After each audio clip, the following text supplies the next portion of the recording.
Messieurs, dames, nous sommes vendredi 2 août 2024 et si pour certains d'entre vous, vous n'êtes pas encore ou vous sortez de vacances et vous avez une journée de travail normale, mettez-vous bien dans la tête que c'est le cas aussi pour nos athlètes français. Léon Marchand vient de faire une journée normale au boulot, hein, champion olympique pour la 4e fois de la semaine.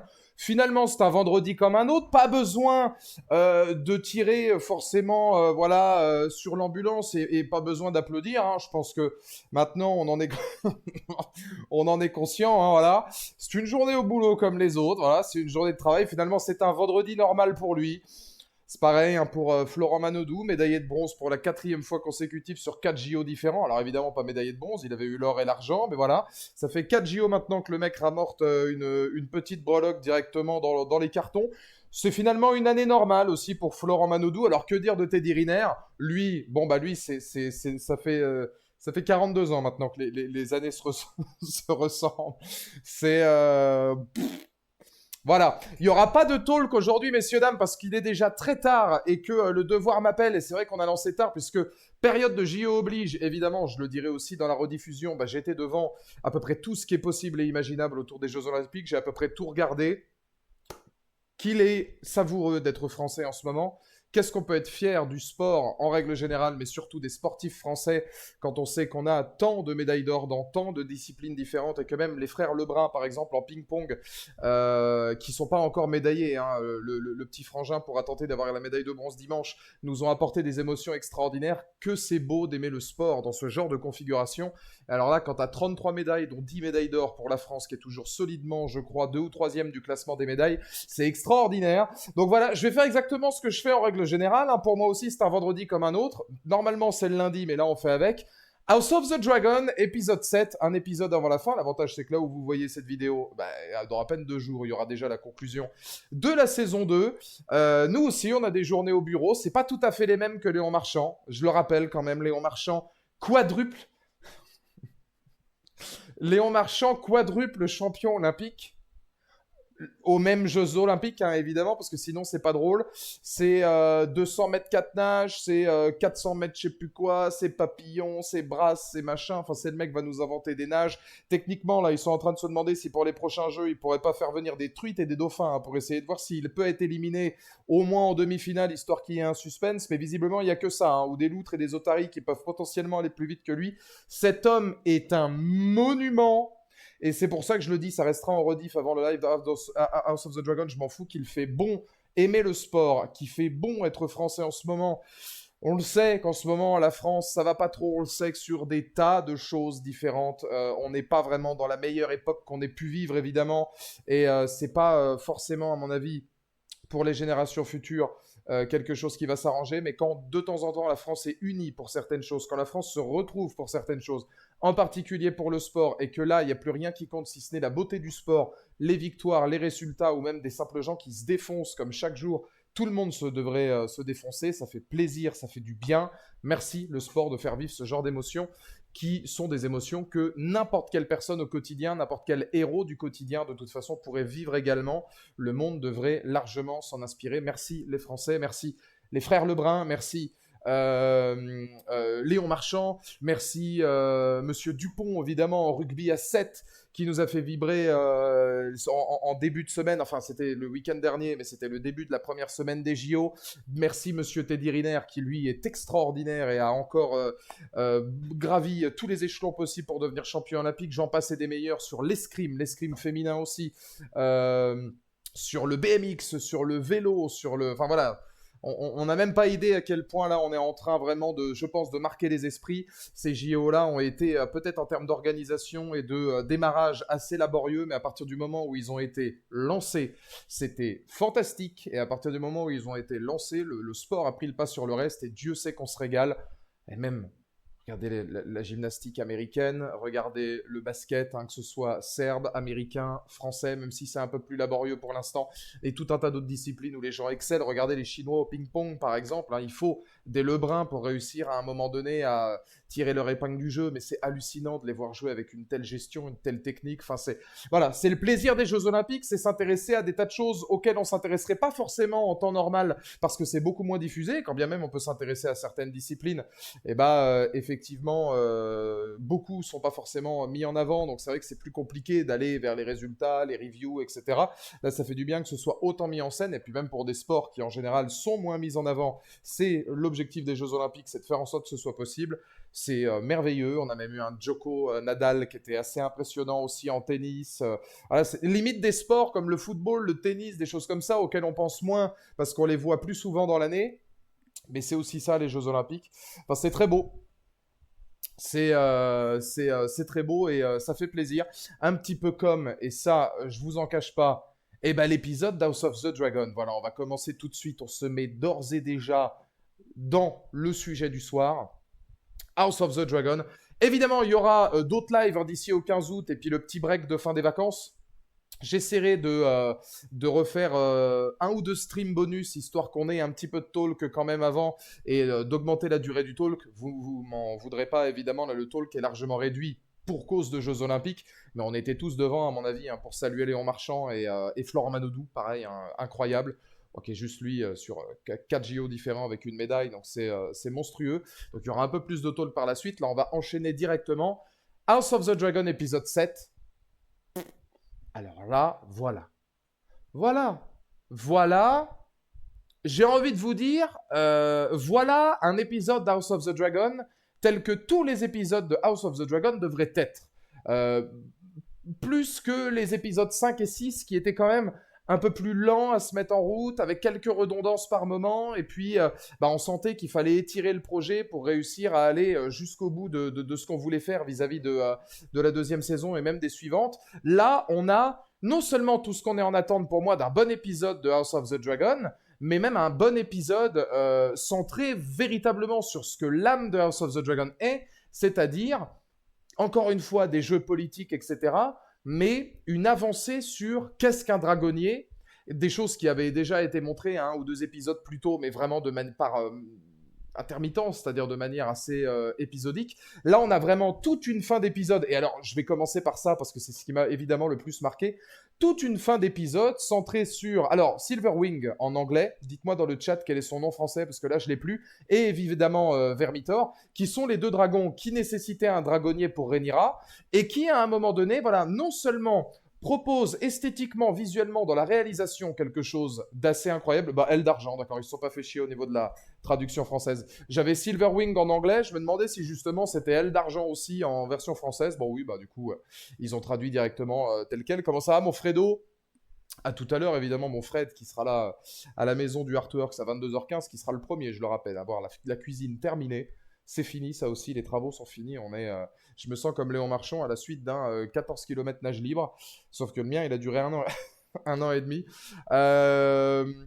Donc voilà, c'est un épisode, une conclusion que j'ai beaucoup aimé sur le fond et la forme, puisque la forme est hyper impressionnante et le fond permet en fait tellement d'avancées narratives. On va commencer par le fond. Qu'est-ce qu'on apprend finalement dans cet épisode ?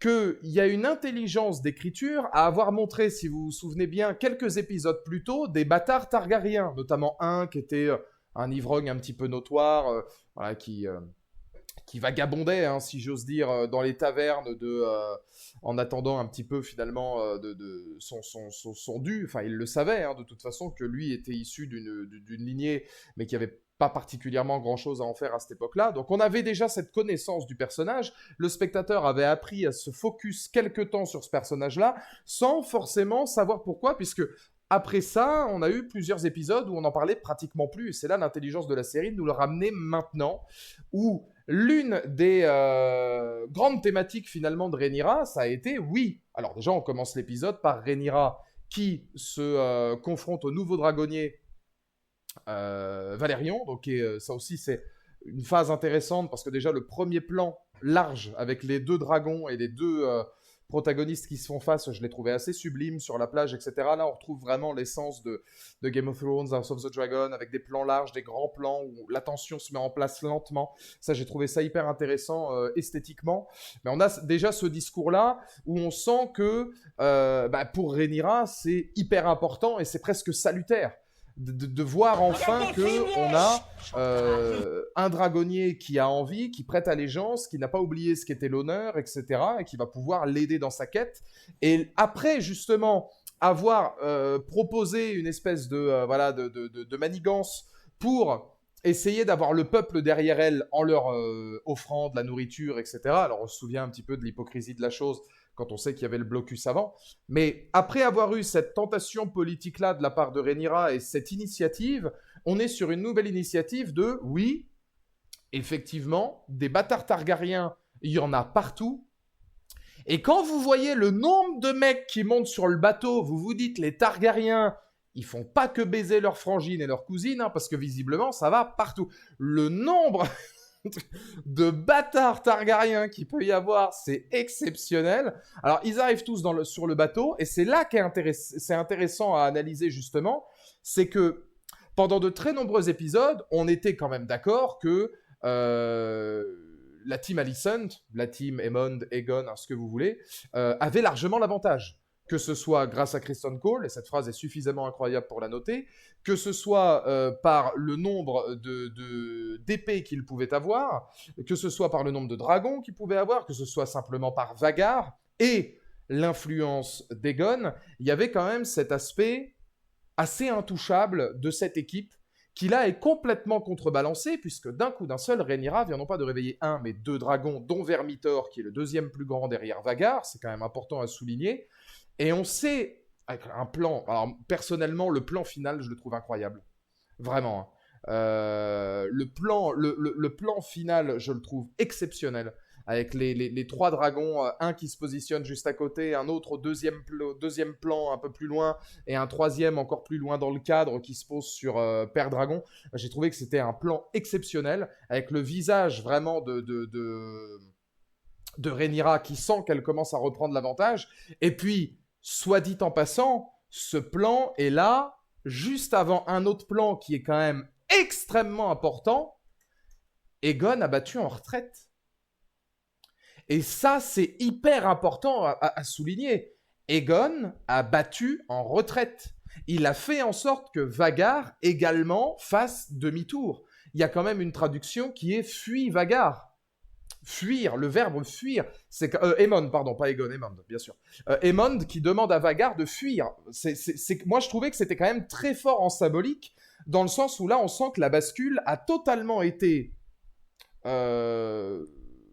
remise à niveau, voire même on commence à se demander si psychologiquement l'avantage n'est plus du côté d'Aemond, mais de Rhaenyra. Parce que Rhaenyra, là, elle commence à se rendre compte de l'impact qu'elle va avoir avec 3 dragons de cette taille-là. Reste à savoir comment les dragonniers réussiront à tirer leur épingle du jeu. Parce que soit dit en passant, on a 2 dragons. Alors si je dis pas de conneries, hein, on a Vermithor, on a Aile d'Argent, mais on a aussi le dragon de Daemon, hein, potentiellement. On a le dragon de Rhaenyra. Et a priori, on a le dragon du dragonnier Valérion. Je crois que ça en fait 5, du coup, pour l'équipe de Rhaenyra. Dites-moi si je dis pas de conneries. Hein. Ça fait 5 dragons différents. De l'autre côté, Vagar va avoir beaucoup de boulot, parce que Vagar, elle a beau être fumée des mers. Fumée des mers. Fumée des mers. Non, mais c'est que c'est ça, fumée des mers. Ça, je te jure. 7 avec le dragon de Jaehaerys, 7 Bella. Oui, alors après, c'est des dragons qui sont peut-être moins utiles à la bataille pour l'instant, peut-être moins âgés, etc., et qui seraient potentiellement plus petits. Et oui, c'est vrai qu'elle commence à avoir un armada assez impressionnant. Assez impressionnant. Donc là, à voir un petit peu ce que ça va donner derrière, mais pour une fois, on a l'impression que ça y est, la confiance a changé de camp. Et j'en suis plutôt satisfait parce que ça faisait quand même 7 épisodes quasiment au coup pour coup, hein, que Rhaenyra était vraiment loin du devant de la scène d'un point de vue stratégique, même au niveau des gens qui sont le conseil avec elle, qui étaient beaucoup à dénigrer ses décisions. C'est encore le cas dans cet épisode-là, hein, parce que beaucoup ne sont pas d'accord avec ses décisions de base, notamment son fils. Jaehaerys, hein, qui lui aussi a des remontrances vis-à-vis de ce que dit Rhaenyra. Lui, les bâtards, c'est pas forcément une idée qui l'enchante, mais n'empêche que c'est une idée qui est riche, qui porte ses fruits, hein, visiblement, et qui va totalement restituer le truc. Maintenant, effectivement, on n'a plus qu'un épisode pour la saison 2. Ce que j'aimerais, moi, et malheureusement, j'ai peur qu'on ait trop peu de temps pour le développer, c'est que les dragonniers apprennent à devenir des dragonniers. Parce qu'attention, elle a beau avoir trouvé des dragonniers avec des dragons qui acceptent leur présence, ça n'en fait pas des dragonniers chevronnés pour l'instant. C'est des novices, c'est des néophytes. C'est des mecs qui vivent leur meilleure vie, hein, comme le gars qui est sur Silverwing, mais pour autant, ce ne sont pas des guerriers ou des combattants ou des dragonniers immenses. Hormis peut-être celui qui va pouvoir canaliser Vermithor, parce que lui, on sent qu'il a une prestance naturelle et que c'est un guerrier, c'est un combattant, c'est quelqu'un qui a un sens de l'honneur, etc. Donc j'imagine que lui, à mon avis, il y arrivera peut-être plus facilement. Mais pour les autres, c'est soit des jeunes, soit des inexpérimentés. Donc ils vont devoir non seulement s'améliorer, mais être à la hauteur d'un tel événement. Et ça, ce sera pas évident. J'ai l'impression que ça fait un peu une redite de ce qu'on a déjà vu du teasing, c'est très similaire à la saison 1, on voit que ça n'a pas trop bougé, les scénaristes promettent des choses et au final ça n'arrive pas trop fan de la construction de la saison, perso, même si ça bouge enfin. Bah, je suis d'accord avec toi Valentine, le problème c'est qu'en fait les saisons 5 et 6 pour moi ont été trop mous. De mon point de vue, dans une saison idéale, les épisodes 5 et 6 auraient été un condensé d'un seul épisode et ça aurait été l'épisode 6. Dans l'épisode 7, on aurait vu comment les dragonniers peuvent à un moment donné s'entraîner et prendre le pouls de la situation. Et on aurait eu une première vraie bataille avec quelque chose d'assez emblématique à la fin dans l'épisode 8 pour cueillir le final. Parce que là, s'ils mettent à un moment donné des séquences d'action et vraiment quelque chose de costaud dans l'épisode 8, j'ai peur que ce soit un peu trop rushé dans le sens où on va partir à la guerre avec des personnages qui ne sont pas expérimentés. Ou alors, il y aura une ellipse et où on va découvrir que ça y est, ils sont déjà chevronnés. Mais là, pareil, en tant que spectateur, je me dis merde, c'est dommage parce que j'aurais aimé qu'on en voit un petit peu plus. C'est comme Lucas Simard qui est dans le chat. J'aime le voir souvent. J'aimerais le voir un peu plus car c'est mon ruisseau de plaisir. Comment ça va, mon Lucas? Comment il va, le Simard? Ce climax des dragons aurait dû arriver à mi-saison dans l'idéal, niveau narratif. Mais bon, je comprends aussi leur choix. Vu le nombre de séries où à un moment donné on se dit souvent c'est marrant, ils rushent le truc, ça part dans tous les sens, etc. Là on peut pas leur reprocher de vraiment prendre leur temps. Il y a la différence entre prendre son temps et trop le prendre. Pour moi, je le redis, les épisodes 5 et 6 auraient dû être un condensé d'un seul épisode. L'épisode 6 aurait dû être celui qu'on a vu là. L'épisode 7 aurait dû être un apprentissage des dragonniers vis-à-vis des dragons avec encore quelques jeux de dupes et pourquoi pas le retour de Otto Hightower parce qu'il est censé revenir mais on l'a toujours pas vu. Et l'épisode 8 aurait dû être un épisode final explosif. Là, pour moi, ça aurait été une saison peut-être un peu mieux maîtrisée dans la construction. Maintenant, dans l'idée, je la trouve quand même bien construite et sachant que, effectivement, c'est le défaut de la qualité, bah, ils vont étendre sur 4 voire 5 saisons. Ils sont peut-être déjà suffisamment en avance pour malheureusement devoir prendre un petit peu plus de temps que nécessaire. Il va bien le Simard, et toi comment tu vas? Bah écoute, comme un jour de JO, on a encore ramené 450 médailles, hein. Qu'est-ce que tu veux que je te dise mon Lucas, on est trop fort, hein. Voilà, c'est tout, hein. Et la fierté française, elle est là, hein. Alors la fierté française, moi, à l'année, c'est évidemment mon Lucas Simard. Mais à tous les 4 ans, c'est les Jeux Olympiques. Comment ne pas aller? Donc oui, moi c'est vrai que c'est quelque chose que j'ai trouvé intéressant parce que là on se rend compte que les pions sont de plus en plus intéressants du côté de Rhaenyra. Elle a une vision avec un entourage qui commence à être un peu plus rodé, que ce soit sa main, que ce soit son conseil. Elle prend un peu plus d'autorité. Alors je me souviens plus du nom de ce personnage-là, mais la nana qu'elle a embrassée dans l'épisode 6, où là pour le coup c'est vrai qu'il n'y a pas eu de suite du tout à cette action-là. Preuve en est que c'était peut-être un baiser assez salutaire et de quelqu'un qui perdait un petit peu, voilà, qui se relâchait, qui lâchait prise complètement, puisque... Misaria, merci, ouais. Et c'est vrai qu'elle, pour le coup, bah, il n'y a pas eu de suite logique dans la séquence qu'on a vue lors de l'épisode 6. On n'avait peut-être pas nécessairement besoin, hein. Ça veut peut-être dire qu'on avait bien lu l'idée de la séquence qui était un lâcher-prise total et puis un moment d'égarement, de faiblesse, mais aussi de passion, etc. Et puis de reconnaissance vis-à-vis de ce que cette nana-là peut faire pour Rhaenyra. Donc on sent que Rhaenyra, là, elle commence à être mieux entourée. Et c'est la question que j'ai envie de vous poser. Rhaenyra, elle a des dragons maintenant. Elle a des dragonniers qu'elle va pouvoir former. Elle a une bonne main de la reine. Elle a un conseil qui l'écoute enfin. Elle a Jaehaerys auprès d'elle, etc. Elle a une bonne conseillère aussi avec Mysaria. Est-ce que l'ennemi numéro 1 de Rhaenyra, par concours de circonstances, ce serait pas Daemon? Question que je pose. Parce que Daemon, c'est toujours compliqué pour lui, hein. C'est-à-dire que Daemon est détesté d'à peu près tout le monde pour ses méthodes. Il a toujours des visions de Viserys qui sont plutôt sombres. Le nouveau roi à qui il a affaire justement pour essayer d'avoir un maximum de monde auprès de lui souhaite pas plus de bonheur. C'est compliqué pour Daemon. Est-ce que pour vous, Daemon pourrait être peut-être, je dis pas que Daemon va se retourner contre Rhaenyra, est-ce que Daemon n'est pas devenu le point faible de Rhaenyra parce que Daemon, psychologiquement, c'est compliqué pour lui, et parce qu'il n'y a toujours pas eu d'entente entre les deux, ils ne se sont toujours pas écoutés, ils n'ont toujours pas pu discuter. Il y a une vraie, à mon avis, écriture autour de ces deux-là, où, bon, je me demande si Daemon, comme dit Bart, il s'en sort pas si mal. Il s'en sort pas si mal, étant donné tout ce qui s'était passé dans les épisodes précédents et de là où il arrive, on peut pas non plus dire que ce soit un beau fixe total. Il va devenir la cerise sur le gâteau. Là, au vu de la situation, oui. Pour Daemon, je pense qu'on aura le fin mot de l'histoire au vu du trailer de l'épisode 8. On va voir. On va voir ce que ça va donner. Mais moi, je suis très curieux parce que Daemon, on le voit assez peu au final dans cet épisode. Mais même son autorité, quand lui s'orchestre roi et se glorifie lui-même en tant que roi, bah, on se rend compte vis-à-vis des autres personnages. Non, non, non, attends, s'il te plaît, redescends un petit peu. Moi, je t'appelle Prince et tout le monde te déteste ici. Enfin voilà, tu vois, le gamin, j'ai trouvé la performance du roi excellente. Alors, c'est un roi très jeune hein, qui prend la suite de son grand-père. J'ai trouvé qu'il avait une paire de burnas et j'ai trouvé ça hyper bien écrit, qui ne se laisse absolument pas influencer ni par les uns ni par les autres, qui reste extrêmement fort, solide, stoïque et qui soit pas du tout intimidé par Daemon. Chose qui, dans le commun des mortels, pourrait être le cas quand on sait que Daemon, bon bah voilà quoi.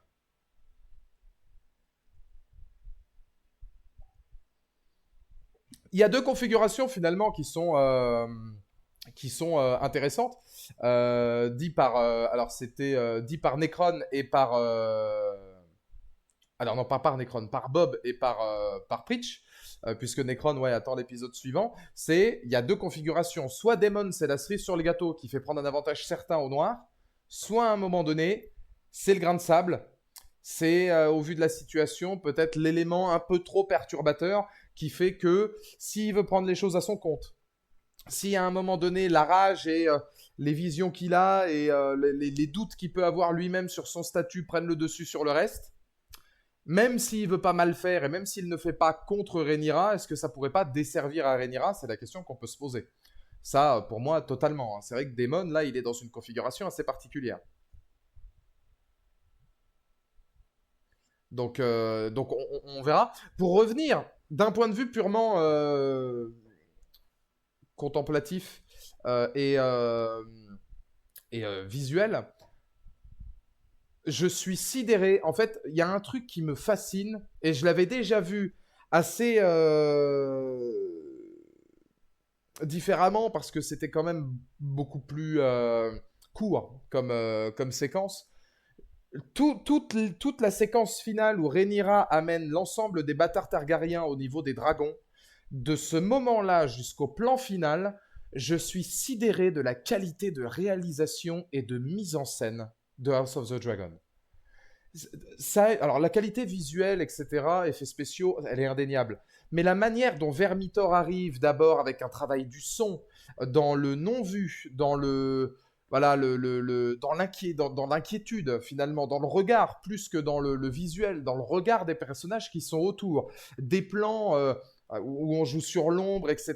Il y a un plan qui est magnifique avec Rhaenyra qui touche Vermithor et on les voit dans une espèce de plan large où il n'y a plus que les ombres avec l'espèce de grotte là où la lumière justement joue sur le travail des ombres.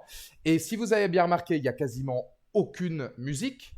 Et ça, c'est toujours très intéressant parce que, je rappelle toujours ça, mais la séquence du tyrannosaure dans Jurassic Park, si on avait mis de la musique dessus dans le premier Jurassic Park, quand il sort, ça aurait été nettement moins bien parce que l'absence de son aide à l'augmentation de la tension, de la nervosité, parfois de la peur. J'étais le cul rivé sur la chaise. Toute la séquence. Je me suis dit, je comprends leur... Il y a une capacité de mise en abîme où le spectateur, en fait, comprend complètement la peur des personnages autour parce qu'il vit la même chose. Et à chaque pas que les personnages font, je me disais, t'es complètement pris dedans, t'es pris sur ton siège, qu'est-ce qui va se passer? Qu'est-ce qui va se passer? Tu vois le premier Targaryen qui y va, tu vois la gueule, le gars on le connaît pas, c'est un figurant lambda, tu sais que lui il va y passer. Tu te poses la question plus pour les deux que tu as eu l'occasion de voir, notamment celui que vous avez sur l'image qui montrera Vermitor. Voilà, il y a une capacité de mise en scène, de gigantisme, notamment quand lui et une nana vont commencer à, à avoir le dragon qui bouffe tout le monde et qui balance des vasques de flammes à gogo absolument partout. Enfin, j'ai trouvé que c'était le travail sur le gigantisme était hyper impressionnant, vraiment. Et ouais, je suis sidéré par la capacité d'House of the Dragon à jouer avec nos nerfs. La mise en place de la tension qui monte crescendo, où tu sais que ça va arriver, mais tu sais pas quand, ni comment, ni qui en fera les frais. Il y a une précision de mise en scène là-dedans. Alors évidemment, les décors, etc., les flammes de partout. Enfin, c'est vrai que c'est très très beau, hein. Mais je suis assez sidéré par cette capacité technique. Tu vois, ce plan-là gigantesque où tu vois un grand vide et Vermitor qui vient remplir ce vide, c'est fou, et en plan séquence. Ah oui, oui, non, mais il y a vraiment... ouais, c'est un travail qui est fantastique. Pareil, tu vois, il y a un moment où le travail de la réalisation est fort, parce que c'est au moment où Hugh, je sais pas si on prononce Hugh, vous me direz, hein, mais il est en train de hurler. Alors, prestance, un charisme assez naturel hein, chez ce gars-là. Il est en train de hurler au dragon. Et en fait, si vous regardez bien, pendant le plan, le dragon quitte le plan. Il quitte complètement le cadre. Il est hors champ. Enfin, il est plus il est plus dans le plan. Et à ce moment-là, en fait, quand tu le vois hurler, il a un petit rictus, il a un petit sourire. Et c'est là où justement c'est très fort, c'est que je me suis dit ça va se retourner contre lui. Parce qu'ils ont fait en sorte que le dragon s'en va.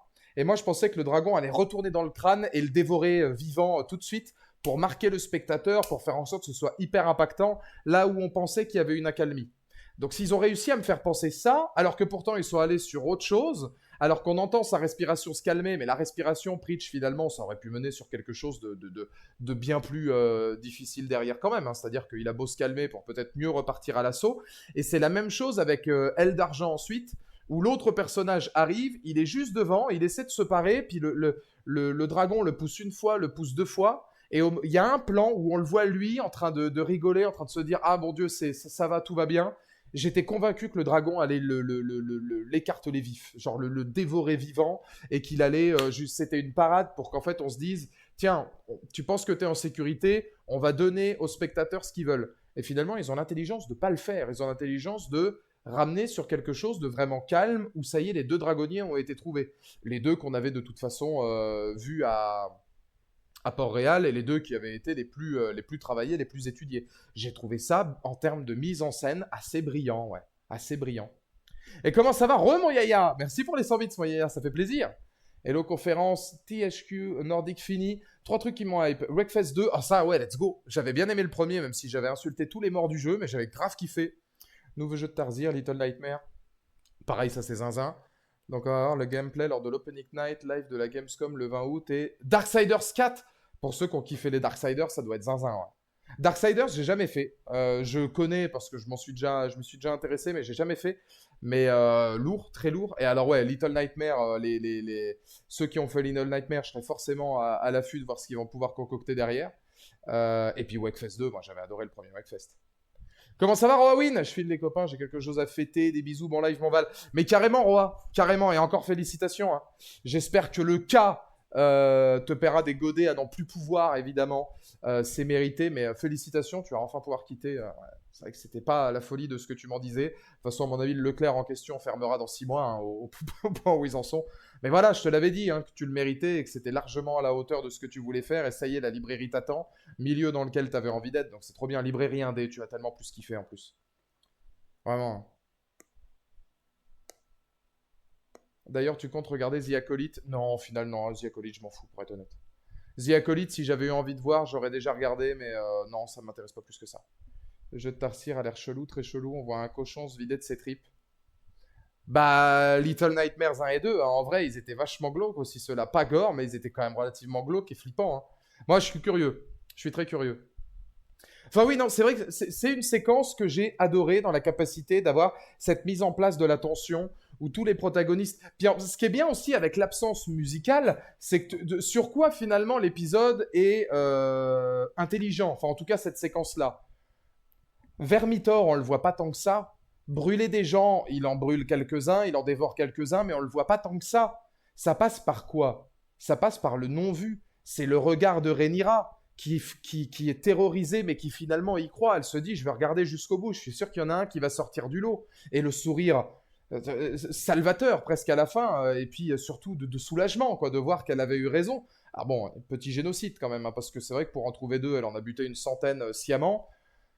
Certains vous diront c'est le nerf de la guerre, d'autres vous diront c'est briser des vies humaines. Bon, bah, Kristen Cole avait fait la même chose quelques épisodes plus tôt, et on en était justement là à se dire que bah, ça fait aussi partie de la guerre, hein, malheureusement. Donc voilà. Mais ouais, non, ça passe par le regard de Rhaenyra, le regard des protagonistes, les hurlements. Tous les hurlements des personnages qui sont en flammes ou non juste avant que la sentence arrive. Moi, je trouve ça formidable. Formidable que ça passe par l'image et surtout le travail du son avant de passer par la musique et les simples effets gore. On nous dit pas qu'il est craint, on nous le montre sans le dire, et donc c'est bien plus fin et impactant. Oui, ouais, bah alors après, au début de l'épisode, on nous dit quand même Vermitor, c'est le deuxième plus grand dragon derrière Vagar. Donc c'est-à-dire que quand même, on te dit pas qu'il est craint, enfin, on te dit pas qu'il est craint, mais on te dit bon courage. Vraiment, pour moi, c'est allez, allez, bon courage à vous, hein. Vous inquiétez pas, c'est Vermitor, il est sympa, c'est juste le deuxième dragon le plus grand qui existe encore actuellement sur cette bonne terre. Tout va bien. Donc, bon, c'est sous-entendu, mais c'est quand même sous-entendu de attention quand même, hein. C'est voilà, c'est on te précise quand même que le gars, il est tête de série. On parle beaucoup moins de L d'argent. Étonnamment. Ce qui est aussi un miracle, finalement, parce que là, le but, c'était quand même de dresser Vermitor. Imaginez la chance qu'a Rhaenyra. Rhaenyra, non seulement elle trouve un dragonnier pour Vermitor, mais elle sort de son chapeau un autre Gugus, qui lui, alors que c'était même pas prévu au demeurant, tombe nez à nez avec Silver, avec Elle d'Argent, et hop là, super. Hop, parfait. Donc là, elle se retrouve avec un taux de dragon qui est quand même assez hallucinant et une aubaine pour elle, pour la stratégie en question. Moi, c'est une séquence ouais, que j'ai beaucoup aimé au niveau du travail du son, de quelques plans séquences, de quelques plans assez riches, de travailler plus sur les personnages, etc. Et puis, effectivement, bah voilà, d'avancer l'histoire. Là, on peut pas dire qu'il n'y a pas d'avancée. Là, maintenant, c'est bon, les dragons sont récupérés, actés, il faut les étudier, travailler avec eux, et ensuite advienne que pourra, c'est-à-dire la guerre. Hein.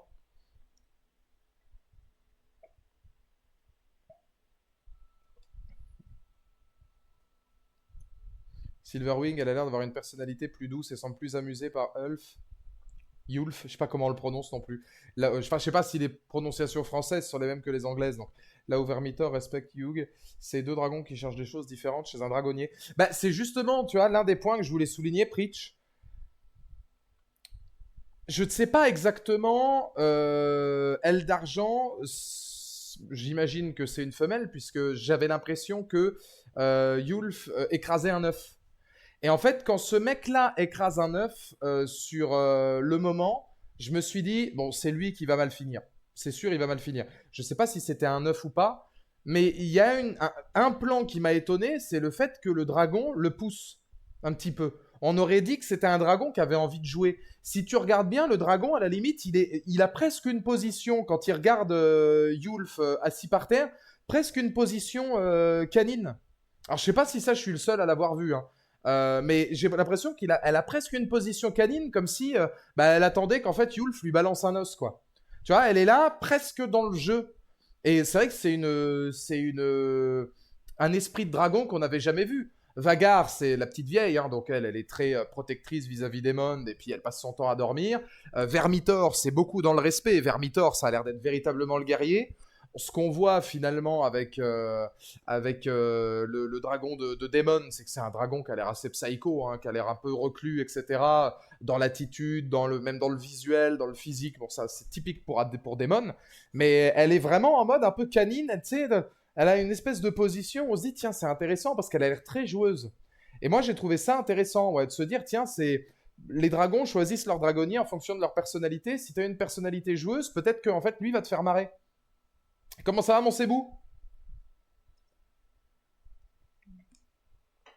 Elle d'argent, c'est une femelle, et du coup, c'est pour mettre aussi en opposition Vermitor qui voulait un cavalier courageux. Et elle d'argent qui est pas regardante sur la qualité et qui a accepté le premier clodo du coin faute d'autres propositions car elle est toute mimes. Non, mais je me marre parce que en fait, genre c'est exactement c'est exactement l'attitude que j'avais à la fin de l'épisode. Je l'ai trouvé choupinette. Genre c'est con mais c'est un dragon. Le L d'argent quand tu le vois, ça va, je pense que ça va devenir avec Vermitor, ça va devenir mes deux dragons préférés, je pense. Parce que tu la vois, elle est presque en position féline. Elle dort un petit peu en position loot. Et elle arrive, elle a juste envie de jouer avec l'autre. Moi, je pense pas qu'elle accepte le premier clodo venu. Je pense juste que elle avait envie d'un dragonnier qui était joueur. Et là, elle l'a. Et du coup, peut-être que ça l'a fait marrer. Et du coup, elle prend un plaisir fou là-dedans. Donc, moi, j'ai vraiment kiffé ça. Et ouais, les positionnements, etc., sont hyper intéressants de sa part. Tu vas voir Trap au ciné? Oui, oui, oui, largement. J'ai que les deux premiers épisodes de House of the Dragon, mais tu vas voir Maxine. Comment ça va, mon Aliro? Bah, Maxine, j'aimerais bien aussi. J'aimerais bien. Dans l'idée, j'aimerais bien vous faire un petit live. Peut-être le jour d'avant Alien Romulus. J'aimerais bien vous faire un live bonus où je vous fais les critiques de Trap et Maxine. Euh, et j'ai la jambe qui pisse le sang. Bah, c'est nouveau, ça. Comment j'arrive à me blesser en faisant rien? Bon, c'est pas grave, ça partira au lavage. Mais oui, non, ouais, j'aimerais bien avoir donc l'occasion de discuter avec vous de Trap et Maxine, parce que c'est deux films que j'ai vraiment envie d'aller voir, ouais. Le problème, en fait, à Liro, c'est que j'habite à Royan et que Maxine et Trap, je sais pas s'ils seront diffusés. Trap, oui, Maxine, c'est sûr que non. Faudrait peut-être que j'aille jusqu'à La Rochelle pour le voir, donc. Suis-je le seul à interpréter Rhaenyra comme ayant un complexe de déesse, genre reine messianique qui croit que toutes ses actions sont excusées parce que Papa Viserys a dit que t'étais reine. Surtout que pour une fois, on la montre vraiment totalement à fond comme une conne. J'imagine que c'est le mot. Elle a envoyé 100 personnes à une mort horrible et elle s'en bat les couilles. Il y a une connotation négative, genre fin de désolation de Smoke, badass mais inquiétant. Bah, je dirais oui et non. Je pense que Rhaenyra, elle a ses zones d'ombre comme tout le monde. Maintenant, les 100 personnes envoyées au charbon, ça m'a pas tant choqué que ça. Il y a un air de la guerre, malheureusement, qui est. Voilà, et c'était, comme disait John Locke dans Lost, hein, c'est un sacrifice exigé par l'île. Je pense qu'à un moment donné, toutes les guerres, malheureusement, nécessitent des. Enfin, pas nécessitent, mais toutes les guerres ont leurs sacrifices et que c'était peut-être la meilleure occasion aussi pour le bien commun de pouvoir l'emporter. Par contre, sur le côté Papa Viserys a dit que, donc écoutez-moi parce que je suis la reine et c'est tout, je le vois pas vraiment comme ça, dans le sens où faut voir aussi l'intégralité de ce qu'elle a vécu, faut voir tout ce qu'elle a perdu parce qu'elle s'est fait duper, et faut aussi se remettre dans le contexte que Rhaenyra, que ce soit le conseil ou tous les autres, tout le monde ne la respecte pas forcément. Être un petit peu plus nerveux et en même temps être un peu plus moi-je, quand tu vois que en face de toi, l'intégralité des gens ne te respectent pas ou considèrent que les décisions que tu prends, c'est pas des bonnes décisions ou veulent tout dans la minute, alors que c'est même pas ta faute, parce que soyons honnêtes, Rhaenyra, la moitié des choses que ce qui se passe autour d'elle, que ce soit Daemon ou le reste, c'est pas sa faute, elle aimerait être au courant, on fait beaucoup de choses dans son dos. Je pense que tout ça, à un moment donné, fait que tu resserres un peu la vis. Donc bon. Moi, je vois plus. Moi, je vois plus ça quand même comme ça. Mais j'ai plus tendance à excuser Rhaenyra plutôt qu'à de l'envoyer au charbon. Incroyable BMX triplé hors. Sur la finale, les trois premiers sont français. C'est une dinguerie, hein. La France dans ses JO, c'est une dinguerie incroyable. C'est une dinguerie incroyable. Vraiment, hein. C'est exceptionnel. C'est exceptionnel. Ah ouais, putain, c'est incroyable. Vas-y, ça repose direct. Triplé historique. Bah, Joris Daudet qui finit premier, logique. Sylvain André, Romain Mailleux, c'est incroyable. Incroyable. Ouais, pas mal les médailles. Ouais, pas mal. Juste, je reviens pour dire, on a fait médaille d'or, médaille. Mais c'est incroyable, Sky. On vient de me le dire là, c'est exceptionnel. C'est exceptionnel. Enfin, on vit un truc de fou quand même. Moi, ça m'avait un peu choqué quand même l'absence de réflexion derrière le fait d'envoyer les gens à la mort. Elle avait décidé même de fermer les portes. Enfin, on voit un petit côté malsain quand même. Je... Bon, bah, moi, je le vois pas de la même manière. En fait, c'est-à-dire que je vois le côté guerre, moi. Je me dis, si à un moment donné, c'est pour le bien, alors faudrait voir si c'est à son... Ça, l'avenir nous le montrera. À voir si elle fait ça pour elle toute seule, ou si elle fait ça pour le peuple et ses proches, et qu'elle veut être une reine à la hauteur du Viserys. Si finalement ça devient une reine, un peu imbue d'elle-même, et égoïste, et on voit qu'elle fait plus ça pour elle que pour le reste, je serais le premier à dire vous avez raison. Pour l'instant, j'imagine quand même que ça a été une bonne mère, j'imagine quand même que elle a énormément subi, qu'elle pense quand même aux autres et qu'elle essaie de s'entourer de gens bien. Je pense que malheureusement, bah, des fois, des mésententes au niveau de la guerre, ça existe. Qu'elle soit pas d'accord avec son propre fils, c'est pas manquer de respect à son propre fils, c'est simplement peut-être vouloir ou le préserver et ou euh, éventuellement bah, ne pas juste avoir la même vision des choses et devoir faire des choix qui sont difficiles. C'est aussi à Jack Harris, là, pour le coup, de se dire, bon, bah, effectivement, ça avait l'air d'être payant, donc si c'est payant, bah voilà. Et payant à quel prix? C'est vrai qu'au niveau de la guerre, etc., malheureusement, il y a peut-être des sacrifices qui sont exigés pour le bien commun. Et bah là, c'est passé sur des bâtards targariens, mais des bâtards targariens qui, de toute façon, auraient-ils, alors on dira le prix d'une vie, etc., mais auraient-ils, oui ou non, été impactants dans la guerre? On n'en sait rien. Serait-il resté loyal à Rhaenyra ou non? On n'en sait rien non plus. Était-il juste là pour l'appât du gain et pour essayer de se montrer et pour être valorisé? On ne sait pas non plus. Pour moi, c'est malheureusement le nerf de la guerre, du même principe que dans le clan opposé, Kristen Cole a fait la même chose et j'ai dit exactement la même chose. Donc oui, ça peut être vu de manière négative, mais à un moment donné, je pense que c'est des choses qui sont malheureusement indispensables. Elle est égoïste au point de même pas penser à l'après. Elle se fiche de sa descendance. Ah, moi, ça, je suis pas d'accord. En vrai, je l'aime beaucoup, Rhaenyra, car elle est légitime de base. Mais tout comme Aegon, ils sont très égoïstes et déconnectés des conséquences pour le peuple et le futur. Ça, on verra par la suite, parce que qu'elle se fiche de sa descendance, de Jack Harris, etc., je suis pas forcément d'accord non plus. Il y a quand même énormément de points où on les a sentis très proches, et c'était la première à écouter certaines des... Parce qu'il faut pas oublier les épisodes d'avant non plus. C'était la première à écouter certains points de Jack Harris. D'ailleurs, Jack Harris, c'était pas lui qui avait dit il y a Vermitor qui est là-bas dans le coin, etc. Il y a des dragons qu'il faut aller récupérer, ce serait peut-être bien d'y aller. C'est-à-dire, l'idée vient de lui de base. Et elle l'a félicité sur tout un tas de choses qu'il faisait. Donc, non, moi, je pense pas qu'elle en a rien à foutre de son fils, loin de là. Après, peut-être que malheureusement, ça va devenir, elle, pour le coup, une Mad Queen. Je continue de dire que Daenerys, c'était pas le cas. Peut-être elle qu'elle sera dévorée par ces trucs. On verra aussi ce qui va se passer vis-à-vis de Daemon. Et si à un moment donné, Daemon va peut-être être l'élément qui va ternir le tableau. Ça, on ne sait pas. Mais pour moi, Rhaenyra, là, actuellement, elle est dans une situation de peu de choix. J'ai vu, ouais, le combat du français contre le cubain, Moncebou, ouais.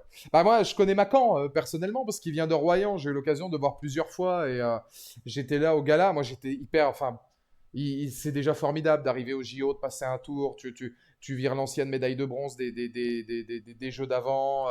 Moi, j'aurais tellement aimé que Macan aille loin. Enfin, je suis très content pour la boxe française, c'est super. J'aurais tellement aimé que Macan aille loin.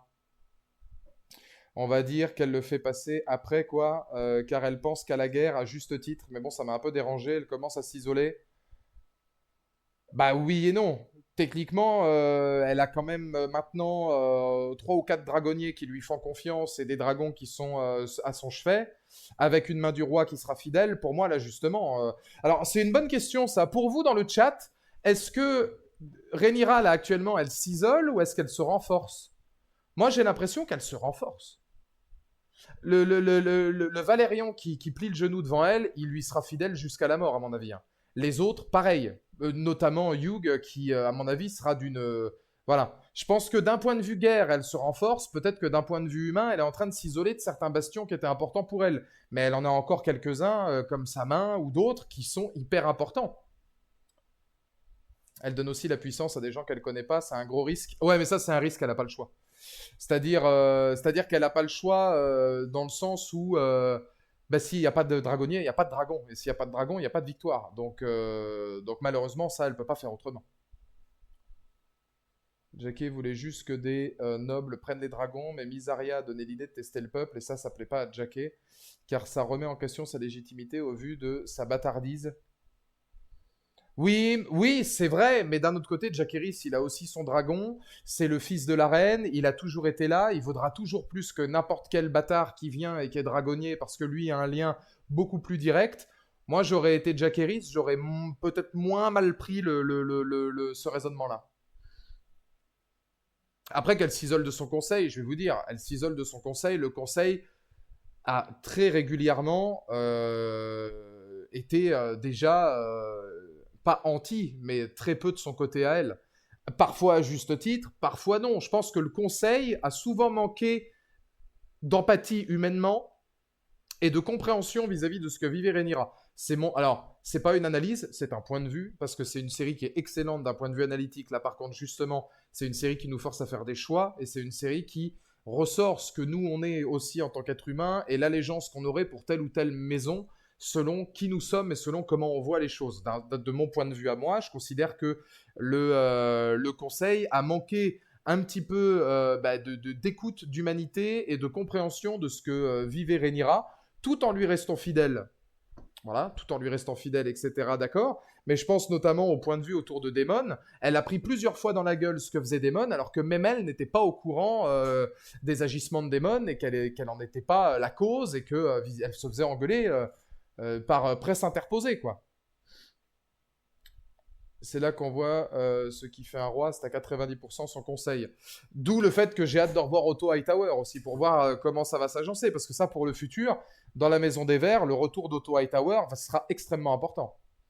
Tu remarques bien, le Conseil Noir a toujours eu raison, mais Rhaenyra n'a pas arrêté de leur chier dessus, mais elle n'avait pas tort non plus. C'est ça qui est particulier. C'est que, effectivement, le Conseil a raison dans les faits, mais Rhaenyra n'a pas tort.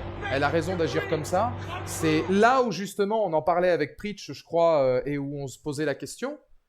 Les Verts sont plus soudés. Parce que les Verts, autant Aegon a été mis un peu sur le carreau, puis là on voit que c'est déjà compliqué pour lui de marcher, etc. C'est pas évident. Autant les Verts sont plus soudés parce qu'ils ont tellement peur d'Aemon et de Vagar, et avec le retour d'Otto qui fera du bien, eux sont, et Criston Cole, Aemond, etc. Eux ont l'air plus soudés. Enfin, même s'ils sont pas soudés humainement, ils marchent dans la même direction. Ça a toujours été le problème des Noirs. Aucun ne marchait dans la même direction. Ils avaient le même but. Sensiblement, l'idée finale était la même, mais ça passait par des tas d'endroits différents, ce qui fait qu'ils marchaient toujours à contre-courant. Donc bon, place prise pour Alien Romulus. Day 1 à 11h, let's go, mon yaya. Toi, tu l'as pris vachement en avance, il y a des avant-premières? Non, je pense pas. Bon, Alien Romulus, ouais, ça va le faire Day 1 aussi, je pense même que j'irai le voir 2 fois. Je vais aller voir 2 fois le même jour. J'ai rien à foutre. Alien Romulus, je l'attends trop. C'est le film que j'attends le plus avec Megalopolis.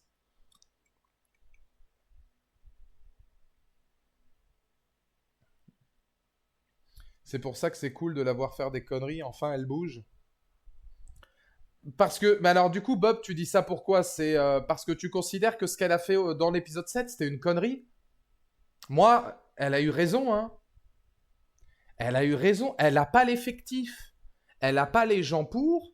Elle a besoin des dragons, elle a besoin de dragonniers. Il y a des bâtards qui, peut-être, même si c'est 1 sur 50, peuvent potentiellement lui servir à la guerre. Ok, peut-être que c'est pas ultra catholique. Ok, peut-être qu'il y a des victimes, etc. Elle est obligée. Elle n'a pas le choix, vous vous rendez pas compte de l'avantage qu'avaient les Verts avant. Pour moi, c'est bien joué. C'est bien joué. C'est sévère, mais c'est bien joué. Et Estelle a totalement raison. Elle a obligé personne. Alors ok, quand les autres se barrent et puis que elle ferme la porte derrière.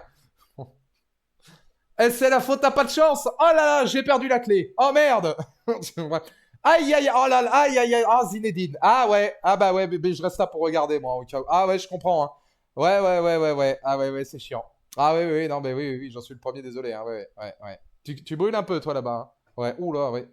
Non, bon, bah, c'est comme ça. C'est comme ça. Mais il faut des dommages collatéraux. Soyons honnêtes. Par exemple, je me mets. Alors, je dis pas que Rhaenyra y avait pensé, mais sait-on jamais. Vermitor. Pourquoi Vermitor se met à respecter Hugh? Parce que Hugh sauve la vie d'une jeune femme. Vermitor, il est pas con. Il l'a compris. Vermitor a respecté Hugh parce que Hugh était prêt, il a bravé sa peur, il a sauvé quelqu'un, et c'est ce qui a donné du respect mutuel entre les deux. Peut-être que justement Rhaenyra a fermé les portes en se disant, dans les 100 qu'il y a là, il y en a 2 ou 3 qui vont sortir du lot par excès de courage ou de robustesse ou quoi, ça va plaire à mes dragons. Et c'est là qu'on verra qui est intéressant pour moi et qui sont ceux que je pourrais mettre de côté. Elle a eu raison. Maintenant, je suis pas objectif. Daenerys, j'ai toujours dit qu'elle avait raison sur tout, même cramé Port-Réal.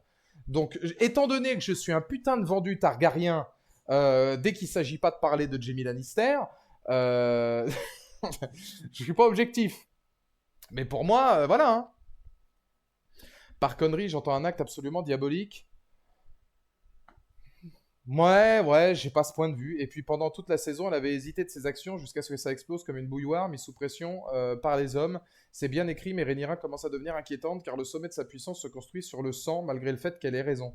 Oui, mais oui, non, mais ça, je suis entièrement d'accord. Alors, il y a deux configurations. Il y a, tu as raison de faire. Là, je pense qu'on est en fait d'accord sur l'idée finale, Bob, mais tu as l'idée qui est, je fais des choses, je sais que j'ai raison, je dois les faire même si c'est mal. Et l'autre côté, l'aspect, je vais pas le faire parce que j'ai encore un code d'honneur et que je veux respecter mon code d'honneur, mais du coup, je me condamne à la défaite. Malheureusement, elle est en train de se faire sur le... Oui, elle est en train de se faire et la puissance se construit sur le sang, sur les victimes, etc. Et il n'y a qu'à espérer que ça ne deviendra pas une Mad Queen. Elle est de feu et de sang, après, comme dit Estelle, effectivement. Donc ça rejoint un peu l'idée des Targaryens. Hein. Donc pour moi, ça me choque pas. Elle est obligée de le faire. Sinon, c'était la mort assurée. Sinon, c'était... Voilà, il y a une, comme dit Valentine, ouais, il y a une fatalité là-dedans. Ça, je suis d'accord. Si elle l'avait pas fait, elle était condamnée. Et c'est l'après-coup. C'est qu'est-ce qui va résoudre de ça? Est-ce qu'elle va devenir une Mad Queen ou non? Pour l'instant, c'est trop tôt pour le dire. Mais ce qu'elle fait, comme toute guerre, malheureusement, Viserys n'était pas en temps de guerre. Viserys, c'était un roi adulé qui pensait au peuple, mais c'était pas un roi qui a connu des grands temps de guerre, je crois. Enfin, en tout cas, c'était plus ou moins un roi de la paix.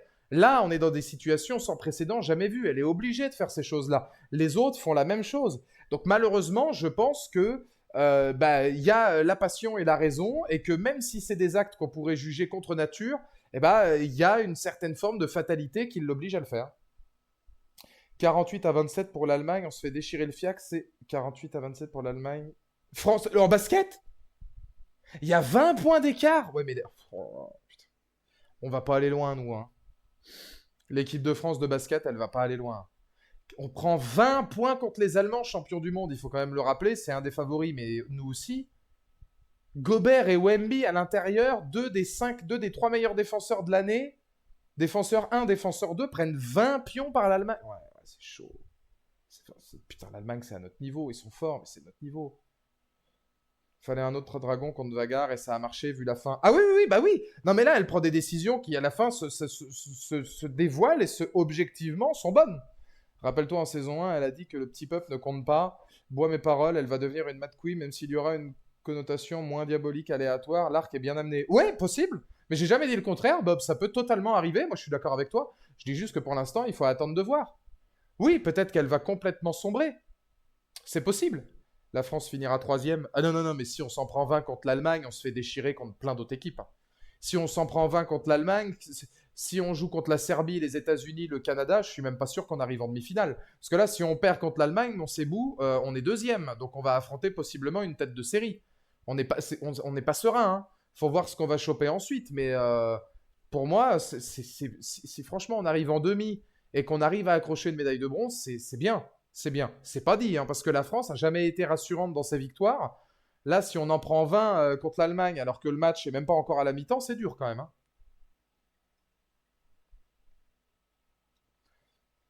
Donc, non, oui, je pense qu'effectivement, c'est possible. J'attends juste de voir. Et c'est là aussi que c'est intéressant. Est-ce que finalement, Daemon deviendra... on ne sait jamais, mais est-ce que Daemon deviendrait la voix de la raison? Si elle devient mad et que Daemon commence à se dire pourquoi pas, que fera évidemment Daemon par la suite? On va terminer cette critique, puisque moi, je n'ai que plus beaucoup de temps là, avant de devoir vaquer, et non pas Vagar, à d'autres occupations. Alicent, qui... je vois une fuite directe. Hein. Je sens qu'Alicent, elle a atteint le point de non-retour. Alicent ne croit plus en rien. Alicent a décidé de quitter le navire et d'essayer peut-être de retrouver la paix, Même pas une paix ou une plénitude, mais une fatalité. Je vois aussi une fatalité chez Allison qui accepte son sort et fuit quelque chose qu'elle n'arrive plus à maîtriser. J'ai trouvé très particulier les séquences autour d'Allison parce que c'est vrai que pour le coup, voilà, il y a j'ai même cru moi pour le moment, hein, la tentative de suicide dans l'eau. Je me suis dit ça y est, elle va terminer, terminer. Hein. Son fils ne remarchera peut-être jamais. Il n'est pas capable de parler. Elle s'en veut de tout un tas de choses à mon avis. Elle sent que tout le pouvoir lui a totalement échappé. C'est dur, hein. T'as pas l'impression qu'Alison fuit car elle sait que ce qui se passe est ultra grave et qu'elle a clairement plus envie de vivre et assister à ça. Il y a une forme de fatalité sur l'idée de plus vouloir vivre ça ou même de fatalité de se dire est-ce que j'en suis pas un peu responsable aussi. Je pense qu'il y a peut-être aussi dans sa tête une mode de on en est arrivé là et c'est en partie ma faute également, ce qui est indéniable. Donc je pense que ouais, c'est très très compliqué pour elle en ce moment. La phase suicide, moi je la sentais venir. Elle subit plus qu'autre chose pour le coup. Le pire, c'est que tout résulte de ses choix. Bah, exactement, Valentine. Ouais, là, elle subit tout ce qui est en train de se passer, mais elle est responsable d'une partie de ce qui se passe. Donc, pour moi, oui, elle est vraiment là dans une forme plus qu'inquiétante. Pourquoi pas l'avoir retrouvée Rhaenyra, vu qu'elle sait que c'est elle la vraie reine? La peur. La peur. Peut-être la peur de ne pas être bien accueillie. Peut-être la peur de faire les choses bien. Peut-être tout simplement le fait de se dire que elle y a plus droit. Peut-être qu'elle pense plus qu'elle a le droit à une forme de rédemption ou la lâcheté aussi. On ne sait pas. Hein.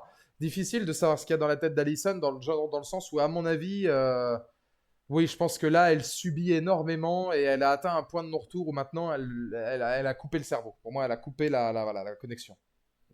Je sais pas comment Larys peut arriver à faire avec un Aegon à bout de souffle face à un Aemon et un Criston Cole qui commence à prendre les devants.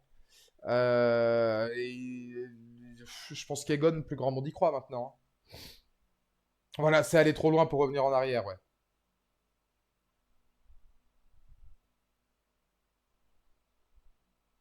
Et Lyanna et Daeron, c'est les deux seules choses qui la maintiennent totalement, ouais. Je pense que c'est les deux dernières choses peut-être qui la maintiennent en vie parce qu'on sent quand même qu'elle a quitté le navire. Mais oui, oui, oui, c'est vrai. Hein. Non, oui, c'est vrai que je pense que plus personne ne croit en Aegon maintenant. Il y a un côté un peu fatalité. C'est ça qui est intéressant, c'est que les Noirs reprennent les devants et il y a beaucoup de fatalité chez les Verts. Et on sent que là, dans l'épisode, ça se disloquait un peu. Donc on verra un petit peu ce qu'il en est par la suite. Et bah, 1 heure pile de live, c'est parfait, c'est merveilleux. On va se quitter pour ce soir. On se donnera rendez-vous lundi pour un grand, plus long, hein, évidemment, lundi, on aura plus de temps. Grand débriefing donc de House of the Dragon, non seulement sur l'épisode 8, mais aussi sur l'intégralité de la saison. On pourra dresser un petit bilan de cette saison 2. Je vous fais des bisous. Vive la France, vive le sport. Je l'ai déjà dit et je le redis. Vive You aussi, qui est monstrueux. On verra quels sont les tenants et les aboutissants de cet épisode 7 pour l'épisode final qui arrivera évidemment lundi. Donc rendez-vous lundi 21h pour même, je pense, même 20h. Je pense qu'à mon avis, lundi, on lancera à 20h, histoire d'avoir une vraie belle heure de talk. Et à 21h, on part sur House of the Dragon pour un grand live spécial débriefing. Des bisous!